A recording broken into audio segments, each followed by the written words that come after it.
शिंदे शिवसेनेच्या राज्य प्रमुखांची आज बैठक संध्याकाळी 7 वाजता दिल्लीमध्ये होणार आहे। या बैठकीमध्ये श्रीकांत शिंदे यांच्या निवासस्थानी आयोजन करण्यात आले। देशपातळीवरती शिवसेना पक्ष मजबूत करण्याकरता ही बैठक होती।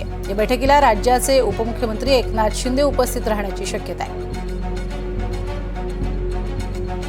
तेव्हा राज्यप्रमुखांची ही महत्त्वाची बैठक असेल। दिल्लीमध्ये या बैठकीचं आयोजन करण्यात आलं आहे। अधिक माहिती घेऊयात रामराजे शिंदे यांच्याकडनं। रामराजे, काय अधिक माहिती? महत्त्वाची बैठक आहे आणि एकीकडे राष्ट्रीय स्तरावरती सुद्धा आपला पक्ष वाढीसाठी प्रयत्न केले जात आहेत।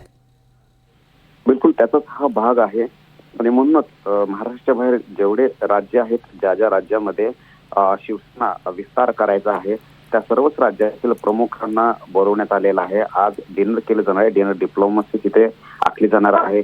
ते यूपी, बिहार, त्याचबरोबर हरियाणा, दिल्ली आणि आसपासच्या काही राज्यातील प्रमुख जे आहेत ते या बैठकीला उपस्थित असणार आहे। श्रीकांत शिंदे यांच्या निवासस्थानी ही बैठक होणार आहे आणि शक्यता अशी आहे की एकनाथ शिंदे पण येऊ शकतात। त्यामुळं पाहावं लागेल की आजच्या या बैठकीमधून डिनर डिप्लोमसी मधून नेमकं काय ठरतंय। नक्कीच। मात्र यात आणखीन कोणते कोणते महत्त्वाचे नेते उपस्थित असणार आहेत याबद्दल काही कळू शकले?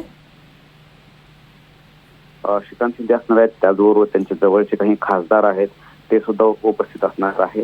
संघटनेमधील काही पदाधिकारी उपस्थित राहण्याची शक्यता आहे। परंतु शिवसेना पक्षाला राष्ट्रीय पक्ष कसा बनवावा या संदर्भाची मुख्य रणनीती जी आहे ती आखली जाणार आहे। कारण प्रादेशिक पक्षाची ओळख आहे शिवसेनेची। अशा वेळी विविध राज्यामध्ये निवडणुका लढवून तिथे वोट शेअर वाढवणं हे गरजेचं आहे। आमदार निवडून आणणं गरजेचं आहे, मगच राष्ट्रीय पक्षाचा दर्जा मिळू शकतो। त्या दृष्टीने चाललेली ही वाटचाल म्हणावी लागेल। नक्कीच। तुर्तास धन्यवाद या संपूर्ण माहितीसाठी रामराजे।